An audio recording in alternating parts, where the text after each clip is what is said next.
Hello friends from around the world, and welcome to another episode of Sofa Talk. The series where we talk about languages, linguistics, culture, all of that in a more informal context with our blankies, our coffees, and on our sofa, of course. If you like this kind of video, don't forget to give us a like and to leave a comment in this video, because that really helps us reach more people, and also it helps us know what you actually like to watch, and so we can do more videos in this style. I am Aglaya, the founder of Unbounded Education. I'm a pedagogue and a linguist. And I'm Griselle, an English educator at Unbounded Education and a linguist specialist. In this episode, we'll be talking about our experience studying and graduating in linguistics. So if you were thinking about taking a linguistics program in university, or if you were wondering if it would be interesting to maybe take a linguistics course, this video may help you make your decision. So let's start learning. To give you some context, Aglaya and I graduated in linguistics from Concordia University in Montreal. And that's actually how the both of us met. And we suffered a lot together. But we are both passionate about linguistics and languages, and we thought it would be great to share our experience with you.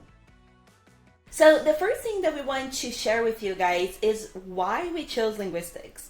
Because I believe that for most people, linguistics is not a really well-known field of study or of research. And a lot of people ask me that, why linguistics? Like, where did this idea come, you know? Yeah, they do the same with me too. Yeah, because it's a very recent, fairly recent field of study and also unknown. So to be honest, from my experience, I had no idea what I was getting myself into when I chose linguistics. And I believe that's most people, because at least when I took the first course in the linguistics program, that is Introduction to Linguistic Science, most people that I met there, by halfway through the course, they were saying, I did not expect this at all. Like, I had no idea that this is linguistics. Did you have the same experience? Yeah, I had the same experience. When I was looking for like schools and programs of what I wanted to study, I went to linguistics because I loved languages, and I thought it was more so about like the societal aspects of language, like how it works in culture. When I was looking for a program to study, I pretty much thought linguistics was more about like the societal aspects of language. And when I got into it, it was more theoretical, and I was going insane because like Intro to Linguistics, it was a complete 180 of like what the entire class was thinking it was. So that was a very different experience for me. For me, it was, I think, as far as I remember, I wasn't thinking so much that it was about language in society or culture. I think in my head, it was really like how to learn languages, you know? It was really like, oh, I'm going to learn a bunch of languages and it's going to be really cool. You know, I thought it had a lot to do to like translation. So like, oh, you're going to learn a lot of languages, you're going to be able to do translation or something like that. And then we got into the Intro to Linguistics, and we realized that most of what we thought that about linguistics, or that linguistics were actually misconceptions. So for example, the idea that linguistics is about learning languages, or that being a linguist is being a polyglot, actually that's a misconception that a lot of people have actually. So it's not just us. And another misconception I had before going in was I thought it was learning the proper grammar of languages, or like how to correct it.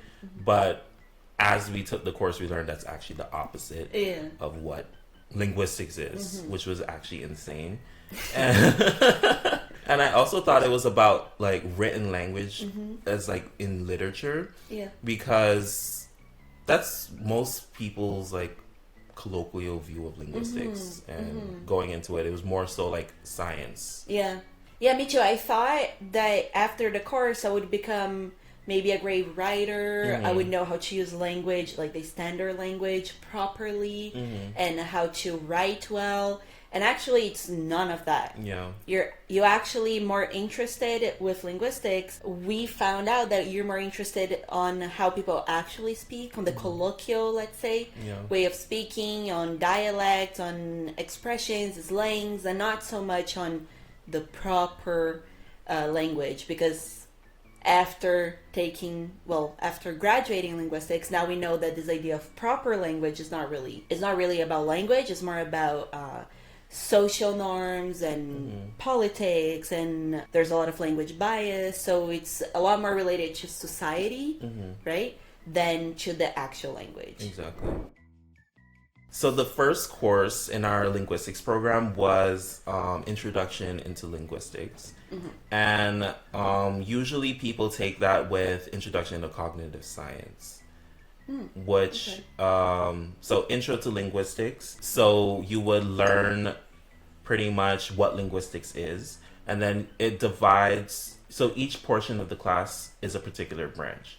So we learned syntax, semantics, morphology, phonetics, phonology. Did you say phonology? Yeah. Phonology, social linguistics, historical linguistics, and a little bit of psycholinguistics as well. Yeah, and a little bit of language acquisition. So how babies learn languages, basically. Basically, this introduction to linguistics class is very, very broad because they try to, I think they organize the course this way because the professors already knew that most people are going to get in the course not knowing what linguistics is at all. Like having a lot of misconceptions.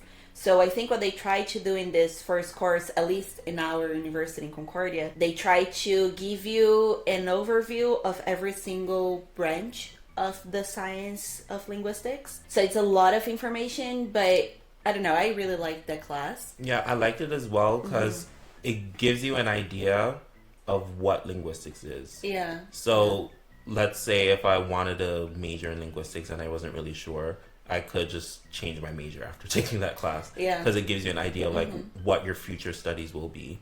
Because it's just it's very surface level. It doesn't go too in depth. But basically, this introduction to linguistics, because we see a little bit of every, or almost, no, yeah, I think it's every branch of linguistics, right? A little bit of every branch of linguistics. You already know what you're going to dive into in the next courses. Because all of the next courses are these branches, but a little bit more advanced and then a little bit more advanced until you get to the more advanced topics or classes where you actually see what is being done recently in the research in each field of study. But I remember for this first course, so for Introduction to Linguistics, but also the other introductory course that was the Chomskyan program. Yeah, the cognitive science one. Yeah.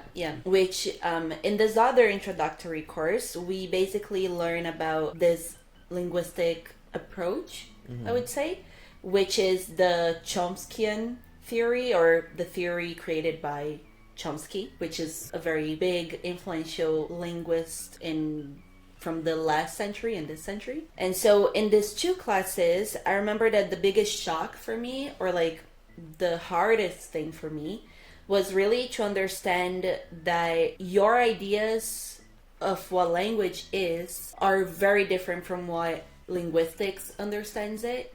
And until you can like differentiate these two things, like what you thought language was and what linguistics study of language, or like the actual reality of language, until you differentiate it, or at least for me, until I did that, it was so hard for me to understand the classes, especially when it comes to phonetics and phonology. So in phonetics, you are studying the sounds of language. So the human language sounds. However, if you study linguistics, you will learn that a lot of how we perceive of language is actually a mental representation of it. It's like our brains kind of like readjusting a little bit reality, right? Like, so changing reality a little bit. So it's not always that what you think you heard is that actual sound, or like sometimes you think that a sound is that it sounds like, I don't know, like I think that when I say later, so the word later, the part you think it's a T, but then actually when you're studying the actual sound, the actual unit of sound, you realize it's actually not the same sound as T, right? It's a R. But before you learn phonetics, before you learn phonology, you just have this misconception, right? You just have this idea, let's say the common sense of what language is. To me, I remember that phonetics was the hardest thing to learn, especially too because it was English phonetics. So because English is not my first language, there were a lot of sounds that they weren't so clear to me, or a lot of differentiation between sounds that weren't so clear to me, and that's part of me having my accent and speaking the way that I speak. But anyway, that's another discussion for another time. But yeah, all of that was a big challenge for me. What about you? What was the biggest challenge for you? The biggest challenge, well, it depends on like what era we're talking about, but in the very beginning, I would say phonetics as well. I remember for introduction into linguistics, the first thing they introduced us to was IPA, which stands for the International Phonetic Alphabet, and that's what is used for the field of study for phonetics. And for that, it was very difficult for me to associate a letter with a particular sound. Yeah. Like, all I do is speak English. I don't think about like, oh, what equivalent of this sound is to this. It was very abstract. Yeah. And I think especially because it's different from the system that we're used to using, which is the actual like English writing system. But it's a different system, because then you find out that the writing system that we actually use, it's not exactly sound by sound. Yeah, it's very influenced by history. Yeah. So a lot of what we write is, we don't write exactly what we say, but you get so used to it that when you actually have to write exactly how you say, you realize, oh wow, it's very different from how you write. And actually, a lot of the IPA symbols are not even the same as the symbols that we use in our regular standard writing system. But yeah, I think that makes it very confusing in the beginning. Exactly. And that coupled with the fact that language wasn't what I thought it was, it was very challenging. But I still was able to digest it. It was more so, it was just so much information at once. I was just bombarded. Yeah. And like it was overwhelming. yeah, I was very overwhelmed. But after passing that hump, I would say the greatest issue of my understanding in linguistics while studying was historical linguistics. And Don't even tell me about it. that and Proto-Indo-European. He's just bringing back traumatizing memories. Those were the hardest branches for me, because it was so abstract with those two fields that it was just hard to follow along. And I essentially just felt like I didn't know what I was doing. For those two. I had the same feeling. Well, actually, so we had one course that was historical linguistics, that it's basically where you learn language changes. Let's say English. So at first we had English in the Great Britain, right? And it was spoken in a certain way. But then they started colonizing other countries. And so a lot of English people went to what today is the US and to Australia and many other colonies. So because these groups were separated, they all kept speaking English, but slowly they started having changes in the language. And that originated what we have today, the very different English accents or dialects, right? So nowadays there is American English and British English that are very different, and the same thing for Australian English, for example, and in many other countries where they speak a version of English, let's say.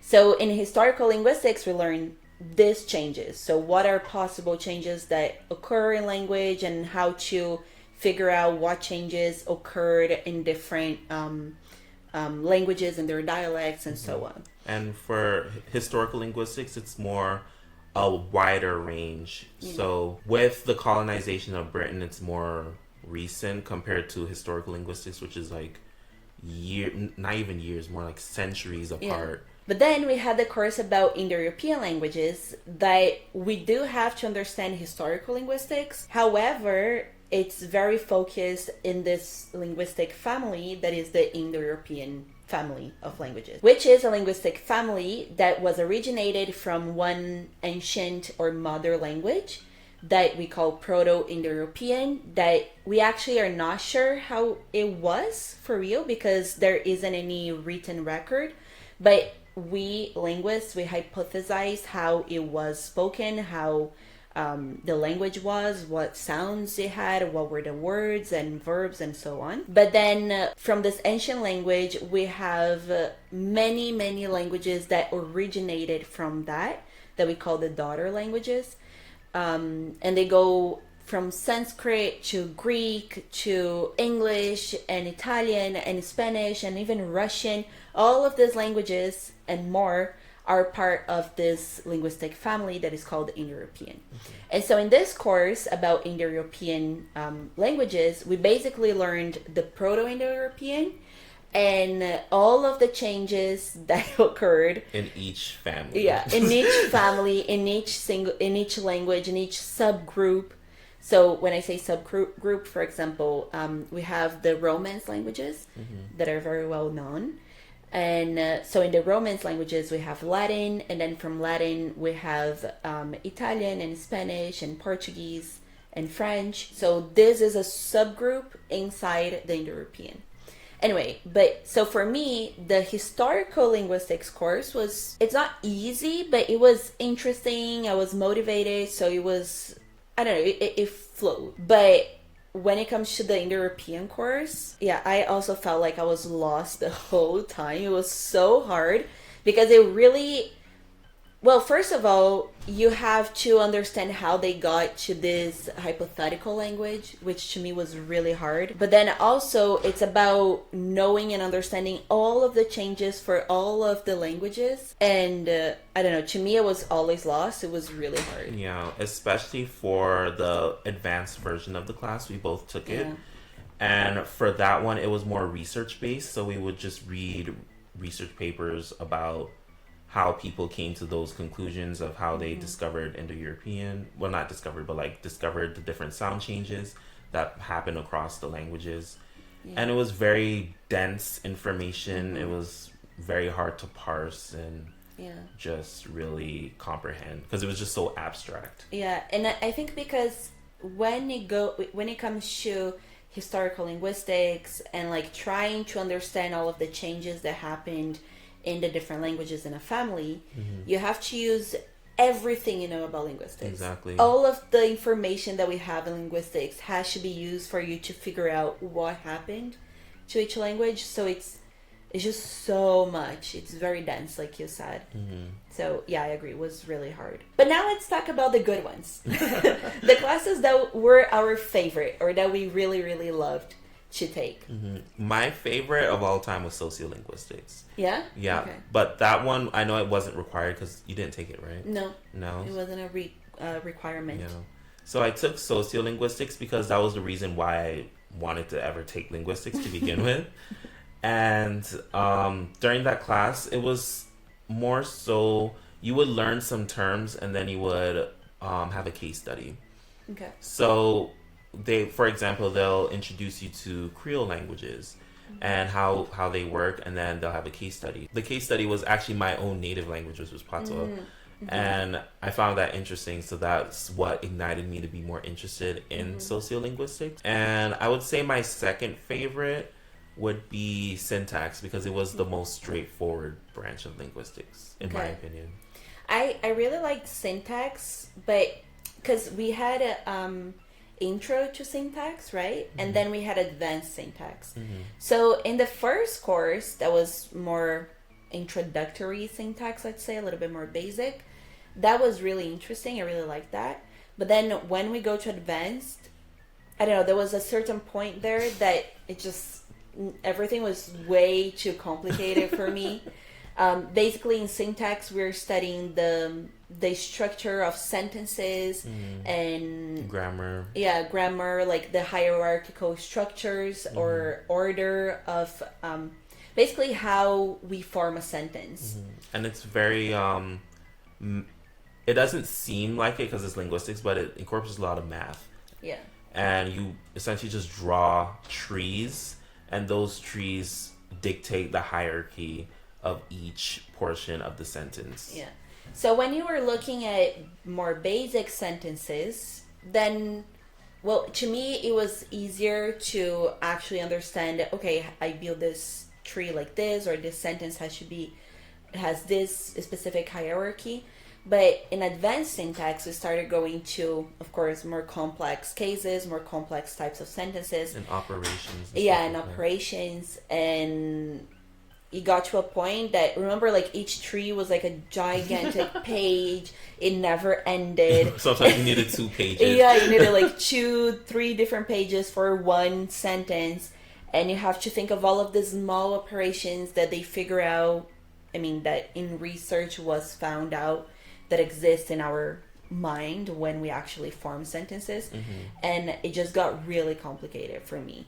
So I wouldn't say it's my favorite, but it was really interesting. I also like psycholinguistics. Psycholinguistics, it ties in psychological processes with linguistics. So it explores how your neurons work in your brain in regards to language and any language disabilities that happen.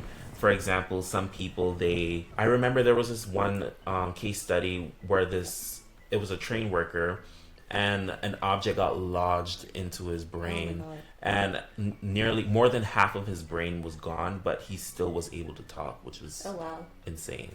That's amazing. Yeah, I agree. To me, I think my favorite course was psycholinguistics, because I don't know, I found it so interesting to take everything that we learned in other branches of linguistics and actually use it to try to understand how language works in our minds, in our brains. And yeah, all of like the speech dysfunctions and pathologies, that was all so interesting to me, to actually see how these processes happen in our brains. So I really liked that class. And the other course that I think was one of my favorites was phonology. Phonology it's not like phonetics, because phonetics is the study of the actual sounds that we make. Phonology is what's behind phonetics. So phonology studies the mental representations that happen before you make the sounds. So I can give an example of the English plural. There's different ways to say it. You could say cats, you could say dogs. So the S sound, the Z sound, and roses. So is instead of the S and the Z. And phonology would just explain what is actually the real English plural before we actually say it. Yeah, so basically in phonology, we're trying to understand what rules in our brains, or like what unconscious rules dictate how this changes, like the one that Grisel mentioned about the plural in English. What rules dictate these changes, or if we're gonna say a S sound or a Z sound or whatever sound.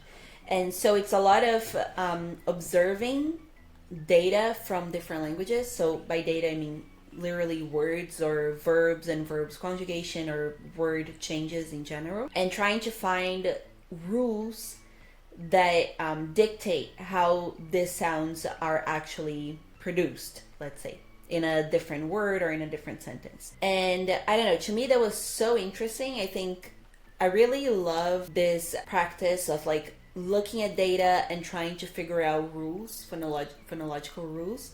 So I don't know, I just fell in love with that class. I really liked it. And also thinking about this idea of the rules, and the phonology class was a lot about trying to figure out these rules, or that we were talking about syntax, that we do a lot of we try to understand the hierarchical positions and relations between words in a sentence. I think it's interesting to say or to talk a little bit about the style of the classes, right? Because the classes in linguistics, or most of them, differently from what people expect it to be, because at least I used to expect it to be before I started taking the classes.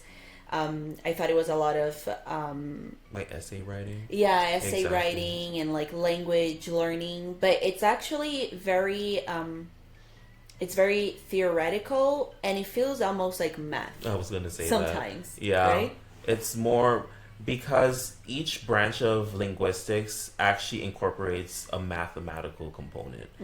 For example, semantics, there was set theory, and I never would have thought I would have been doing set theory Yeah.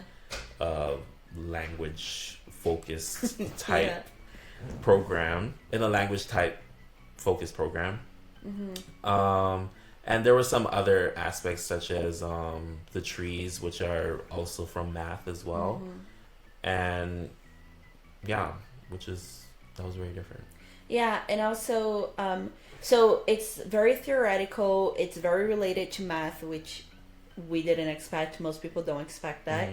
And also, there's a lot of like the practice exercises. Let's say it's a lot of analyzing different language data.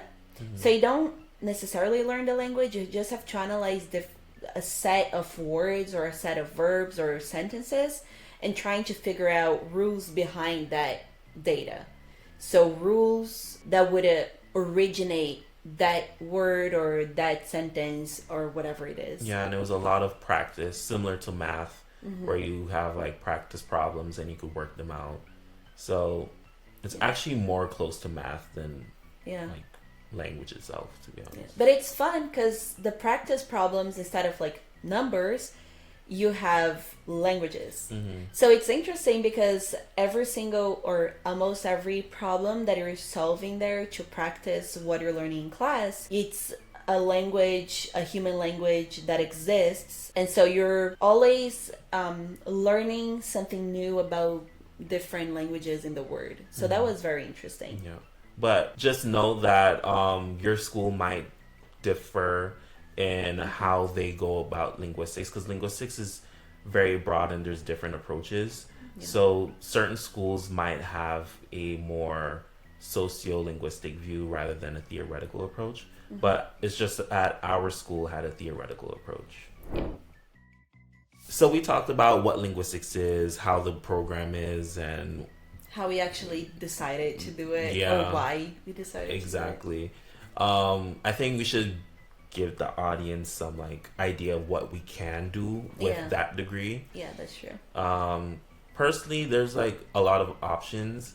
A lot of people think when they do linguistics that the only thing they could really do is like be Research? that or be a speech pathologist. Yeah. But there's a lot more you could really do with a degree like that. For Yeah. example, you could work in communications, you could be a translator. There's so many options, editor. Nowadays, one thing that is growing a lot is the natural language processing. So a lot of the computational linguistics, and also so to create different software or AIs, all of that has a lot to do with linguistics as well. And one thing that I find really interesting is that a lot of people work.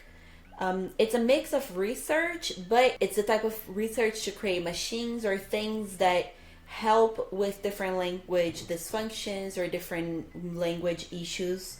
So I remember once I was talking to this student this person that was a student in Concordia linguistics, and she told me that she was doing this PhD in which they were creating a certain type of machine that helped pilots to hear and understand better when they talk to the, how do you call it, the tower?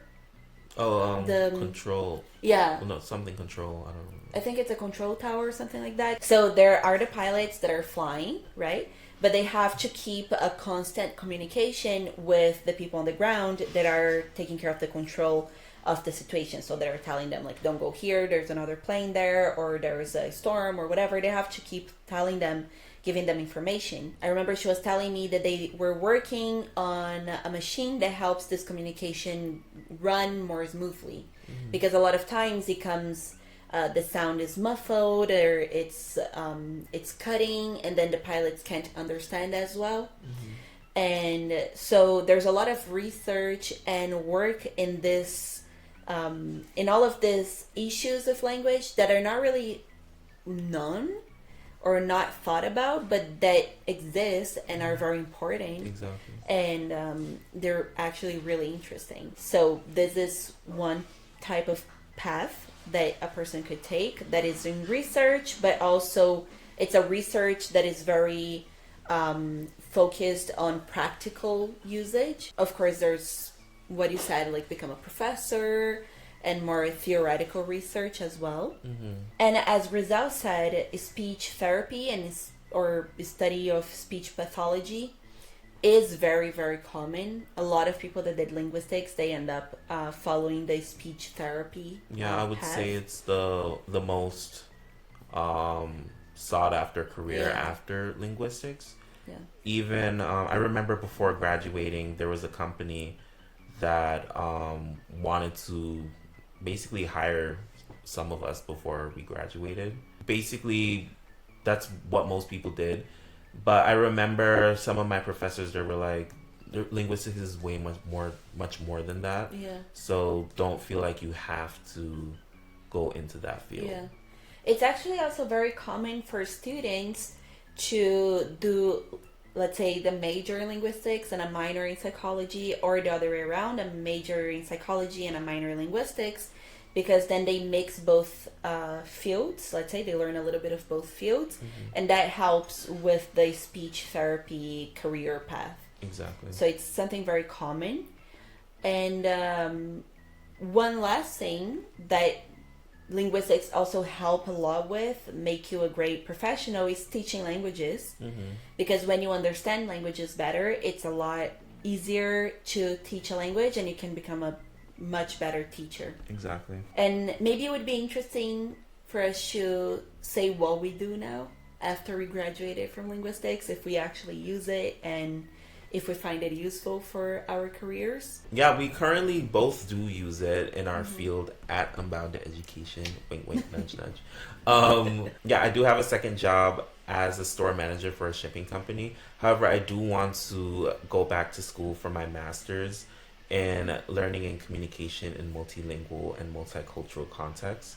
So my linguistics degree will be required for that because it ties in language and sociolinguistics with business and culture as well. But I eventually do want to go into the communications field and specifically communications in multilingual contexts. And I feel like the linguistics degree will be an asset for that. Yeah, absolutely.